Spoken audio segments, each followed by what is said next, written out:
नमस्कार। मैं आज एक कहानी पढ़कर सुनाने जा रही हूँ जिसको स्वप्न दत्ता द्वारा लिखा गया है और मेरी कहानी का नाम है स्वर्ग का टुकड़ा। तो कहानी कुछ इस प्रकार है। रेखा कपूर स्थानीय स्कूल में जूनियर टीचर थी। कक्षा में घुसते ही उसने शांत बैठे हुए सभी बच्चों पर नजर डाली। मुन्नूलाल कहाँ हैं? रेखा ने पूछा। बच्चों ने एक दूसरे की तरफ देखा।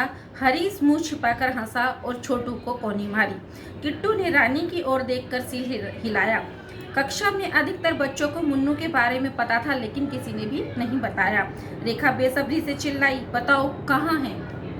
वह हर रोज इसी समय कहाँ गायब हो जाता है और कहानी होने और छुट्टी होने के ठीक पहले लौटता है। आखिर वह जाता कहाँ है? रेखा ने पूरी कक्षा को देखा।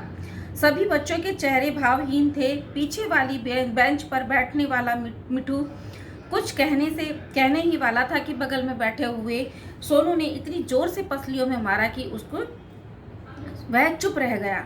इस कक्षा के अधिकांश बच्चे स्कूल के पीछे वाली झुग्गी बस्ती से आते थे। किसी बड़े के न रहने पर वो अक्सर झगड़ते रहते थे। बच्चों में खास बात यह थी कि आपस में एक दूसरे के प्रतिकूल बहुत ही ज़्यादा वफादार थे। स्कूल में भी वह घर और घर पर भी। शायद इसीलिए मुन्नू के पिता शंभू को इस बात का बिल्कुल भी पता नहीं चला। उसके परिवार में काफ़ी सदस्य थे और इन सभी को आम जरूरतों पूरी करना आसान नहीं था। शंभू व कमला दोनों ही अनपढ़ थे, लेकिन कमला अपने बच्चों को अपने जैसा नहीं बनाना चाहती थी। रेखा ने अपना प्रश्न फिर दोहराया। आखिर पम्मी खड़ी हुई और बोली, मैं मुन्नू से कहेंगे कि अब वो कहीं नहीं जाएगा। वह समझता है कि उसके जाने का किसी को पता नहीं चलता। तुम लोग क्या हमें मूर्ख समझते हो? रोज होने वाली बात का पता कैसे नहीं चलेगा? यह बात ठीक है, लेकिन हर कोई परवाह नहीं करता। मिठू बोला। पहले तो कभी किसी ने नहीं पूछा। आपके आने से पहले तो कभी किसी को पता नहीं चला। रानी भी बोली। रेखा ने अपने होठ भींच लिए। वह इस स्कूल में नई आई थी। हाल ही में विश्वविद्यालय से निकली थी। उसे कई अच्छी नौकरियों के प्रस्ताव मिले थे, लेकिन रेखा ने विशेष रूप से इस स्कूल में ही काम करना पसंद किया था। क्योंकि वह इस भीड़ भरे इलाके के उपेक्षित बच्चों के लिए कुछ करना चाहती थी। इन बच्चों के लिए अपनी नींद खराब मत करो, ये किसी काम के नहीं है, ऐसा और बाकी के टीचरों ने रेखा को बोला। लेकिन उसने बोला, ये जैसे हैं उससे अधिक कुछ भी नहीं बन सकते। तीसरी बोली।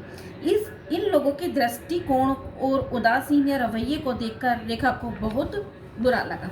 अगर हम बेहतर बनने में इन बच्चों की मदद नहीं कर सकते तो इन्हें पढ़ाने से क्या लाभ है? उसने पूछा। आखिर हम यहाँ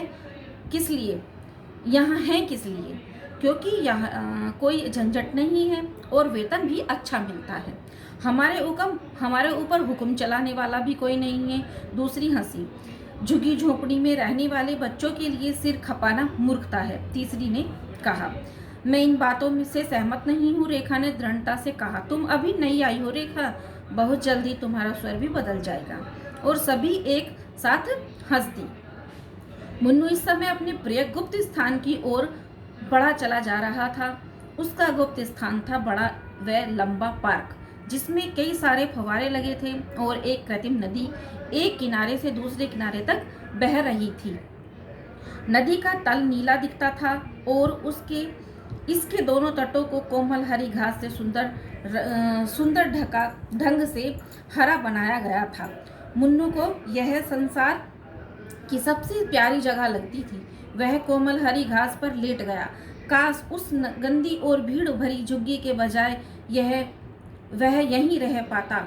इन लंबे सुनहरे अम्लतास व सुर्ख लाल खिले हुए गुलमोहर के पेड़ों के नीचे वह कितनी आज़ादी से सांस ले सकता है।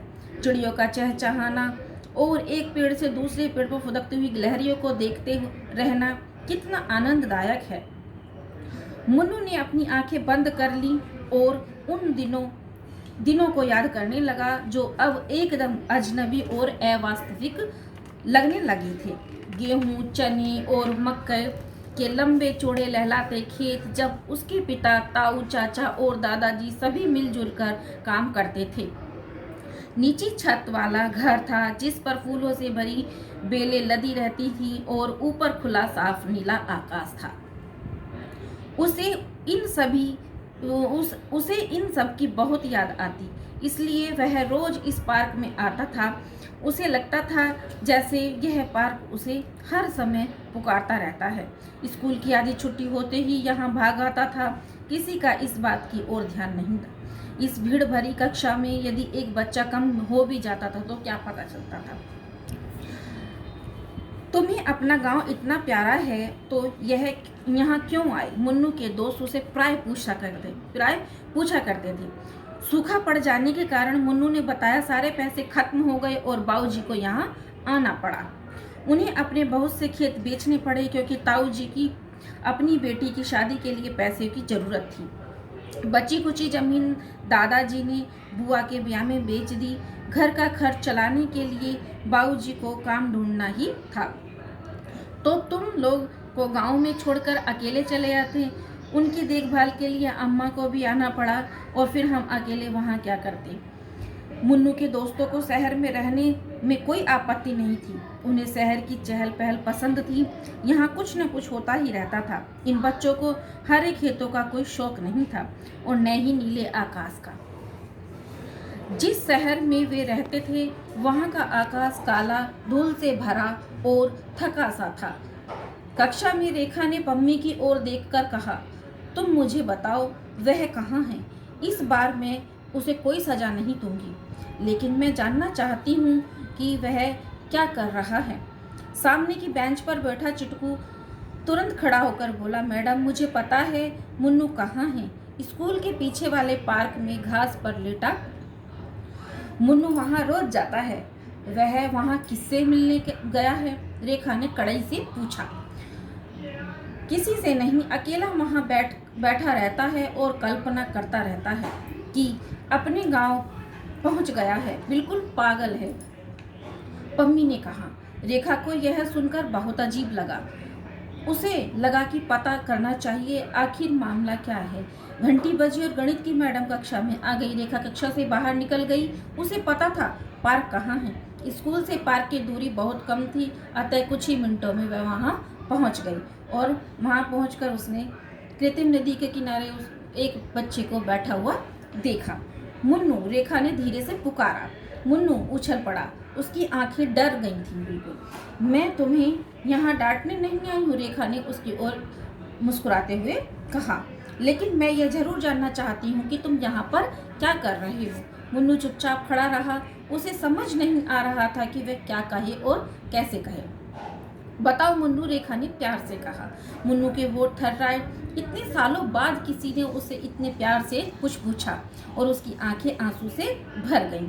बोलो मुन्नू, रेखा ने फिर कहा और अचानक भावनाएं फूट पड़ी। खुले खेतों, साफ नीले आकाश, पेड़ पक्षियों, गिलहरियों, नेवले, फूल से भरी बेलों और फलों से लदे पेड़ों के लिए मुन्नू की लालसा शब्दों में जाहिर होने लगी। ये सब कभी उसके जीवन के अभिन्न अंग थे।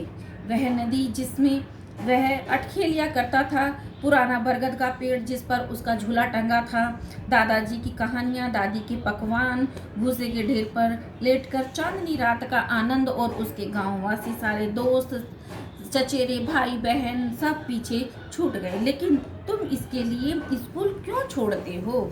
रेखा ने पूछा। स्कूल से छुट्टी हो जाने के बाद भी यहाँ आ सकते हो। तो वह बोला, छुट्टी के बाद कैसे आ सकता हूँ? उसके बाद तो मुझे घर जाना होता है और अपनी माँ का काम में हाथ बटाना होता है। तुम्हारी बात मैं समझती हूँ, पर इस तरह तुम स्कूल से भागकर नहीं जा सकते। रेखा ने मुन्नू के सिर पर प्यार से हाथ रखकर बोला, तुम्हारे माँ बाप कितनी मेहनत से पैसा कमाकर तुम्हारी पढ़ाई का खर्चा उठाते हैं ताकि तुम पढ़ लिख कर कुछ अच्छा बन सको। यह तो मैंने सोचा ही नहीं था। मुन्नू सिर झुकाते हुए बोला, मैं आगे से ऐसा नहीं करूँगा। अच्छा बताओ, तुम बड़े होकर क्या करना चाहते हो? रेखा ने पूछा। मैं वापस गांव जाकर और खेतों में काम करूँगा। कहते हुए मुन्नू की आंखों में चमक आ गई। फिर अचानक जैसे यह चमक गायब हो गई। मैं तो भूल ही गया था कि खेत तो अब हमारे रहे ही नहीं। मैं तुम्हें बताती हूँ, रेखा ने कहा। शहर से बाहर मेरे चाचा का बहुत बड़ा फार्म है। बहुत सुंदर जगह है, बहुत सारे खेत हैं, पेड़ हैं, चिड़िया, जानवर, वहाँ जो तुम चाहते हो वह सब तुम्हें देखने को मिलेगा। और तुम बड़े होकर छुट्टियों में वहाँ जाकर उनकी मदद भी कर सकते हो और वो तुम्हें काम सिखा देंगे। अरे ऐसा हो जाए तो सचमुच बहुत अच्छा रहे। मुन्नू की आंखों में चमक वापस आ गई। लेकिन इसके पहले तुम्हें कड़ी मेहनत करके बोर्ड की परीक्षा पास करनी होगी, रेखा ने मुन्नू को समझाया। मैं मेहनत करूंगा, मुन्नू दृढ़ निश्चय दिखाते हुए बोला।